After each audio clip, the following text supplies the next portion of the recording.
దగ్గర ఉన్నాను, దేవుని మాటని వింటున్నాను అనే వాళ్ళు వీళ్ళు ఉన్నారు చూసారా. వీళ్ళు ఎట్లాంటి వాళ్ళు? ముసుగులు వేసుకున్న వాళ్ళు.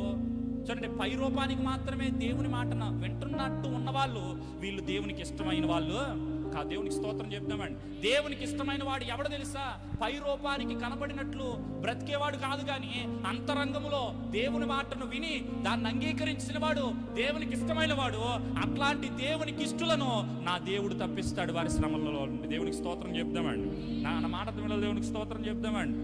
ఈరోజు పై రూపానికి కనబడి నేను దేవుని మాట వింటున్నాను అంటే సరిపోదు. వాళ్ళు నా దేవునికి ఇష్టం లేదు. నా దేవుడు ఎవరంటే తెలుసా? అంతరంగమును పరిశోధించువాడు. మనమైతే పై రూపాన్ని చూస్తాం, కానీ హృదయాంతరంగాలను ఎరిగినవాడు నా దేవుడు. దేవునికి స్తోత్రం చెప్తామండి. ఈరోజు నేను వింటున్నాను అని చెప్తే సరిపోదు. నేను అంగీకరిస్తున్నాను అని చెప్తే నా దేవునికి నువ్వు ఇష్టం కాదు. నువ్వేం చేయాలి తెలుసా? నీ హృదయాన్ని నీవు మార్చుకొని నిజముగా వేషధారణ లేకుండా నువ్వు నా దేవుని మాటని ఎప్పుడైతే అంగీకరిస్తావో అప్పుడే నీవు నా దేవునికి ఇష్టమైన వాడు. నా మాట దేవునికి స్తోత్రం చెప్తామండి.